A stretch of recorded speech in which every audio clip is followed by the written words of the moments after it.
Everyone and welcome back to my channel. आज का जो वीडियो है वो मैंने बनाया है कुछ इंपॉर्टेंट टॉपिक्स को लेकर जो कि क्लास 10 सीबीएसई के मैथ के लेकर हैं। ठीक है। मैंने इस वीडियो में बताऊंगी कि कौन से चैप्टर का कितना वेटेज है और क्या क्या टॉपिक्स आपको पढ़ना है उस चैप्टर में। ठीक है। जैसे कि हमने सुना कि डेट शीट रिलीज़ हो गई है 10th एंड 12th की। ज़्यादा टाइम नहीं है। Let's get started. पहला टॉपिक जो है वो अलजेब्रा है। अलजेब्रा जो है वो सबसे ज़्यादा कवर अप करता है क्लास 10 का सिलेबस में। उसमें सबसे ज़्यादा मार्क्स होता है। ठीक है, कैरी। इसमें 25% वेटेज का इसका है, 25% इसका वेटेज है जो कि 20 मार्क्स है। ठीक है। अलजेब्रा मतलब कौन सी चीज़ इंपॉर्टेंट है इसमें।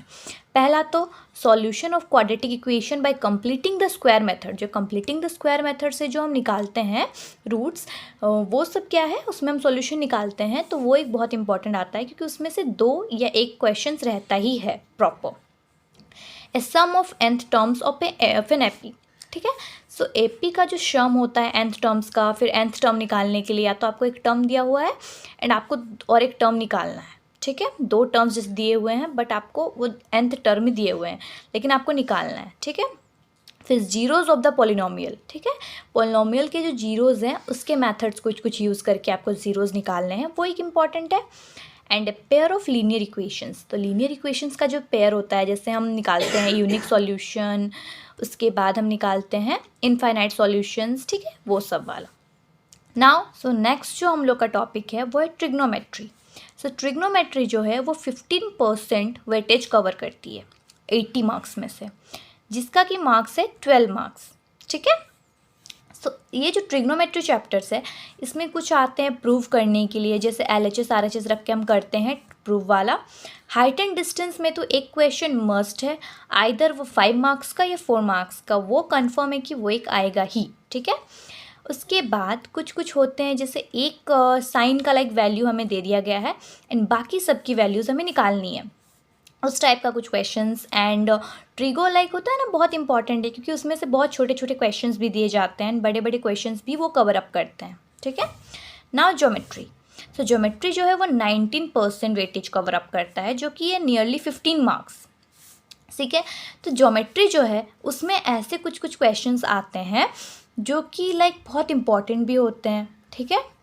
ज्योमेट्री में जो टॉपिक्स आते हैं जैसे टेंजेंट वाले टॉपिक्स, या तो हमें लाइक कुछ एरियाज़ निकालनी होती है ट्राइंगल्स की, एंड लाइक होता है ना वो थ्योरम्स वगैरह।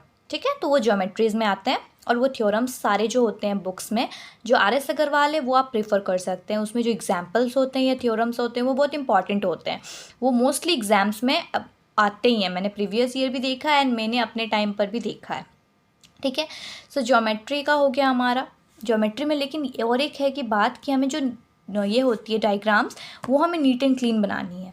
जब जैसे कि हम एक ट्राइंगल बना रहे हैं, ठीक है, तो हमें ऐसे करके एक ट्राइंगल नहीं बनानी है, हमें एक प्रॉपर ट्राइंगल बनाना है। ठीक है। तो वो जाके वो जो इन्विजिलेटर है जो कि चेक करेंगे कॉपी, हमारे एग्जामिनर। ठीक है। तो एग्जामिनर जो है वो हमारे कॉपी को ठीक से चेक कर पाए, उन्हें कोई दिक्कत ना आए। Now next topic is mensuration, जो कि 13% कवर अप करता है, जो कि 10 मार्क्स है नियरली। ठीक है। तो मेंसुरेशन में तो आपको पता ही चल गया होगा, जैसे सिलेंडर वाले, कोन वाले, उनके वॉल्यूम्स निकालने होते हैं। फिर आप एक ऐसा भी क्वेश्चन आता है कि जो एक फॉर्म में, मतलब एक स्फेयर है जिसको हम कन्वर्ट करके एक सिलेंडर में चेंज कर रहे हैं, वो सब वाला जो क्वेश्चन होता है वो मेंसुरेशन में आता है।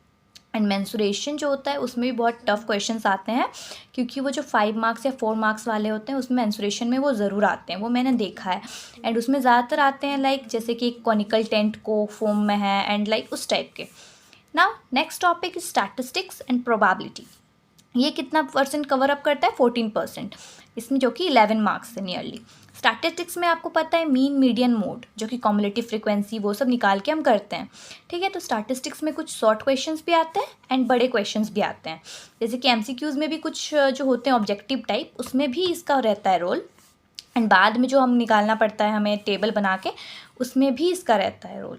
नाउ प्रोबेबिलिटी में क्या रहता है कि जैसे क्वेश्चंस ऐसे आते हैं कि जैसे डाइस का ही आता है ज़्यादातर, या कार्ड्स का, तो वो हम अगर अच्छे से पढ़ लें बुक को तो वो हम बना सकते हैं। प्रोबेबिलिटी ज़्यादा टफ नहीं होता 10th में।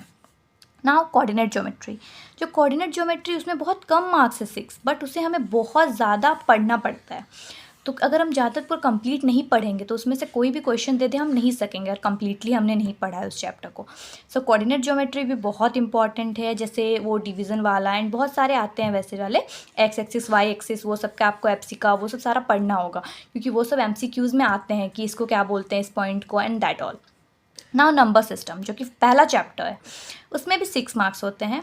एंड ये लिख के रख लीजिए कि ये तो क्वेश्चन आएगा कि prove that 3 + √2 like this is irrational, तो आपको वो प्रूव करना है, तो वो सब आता ही है। एंड HCF एलसीएम रिलेशनशिप ये सब कंफर्म है, क्योंकि इसका ये प्रॉब्ली आ सकता है नहीं आ सकता, ये कंफर्म आएगा, ये मेरा दावा है कि आएगा ही, हर बार ये आता ही है, हर साल ये रिपीट होता है ये क्वेश्चन।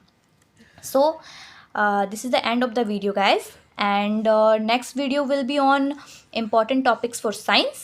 So कैसा लगा video? If you like it then share and subscribe to my channel, like my video. Thank you so much and stay tuned for further videos. Bye bye.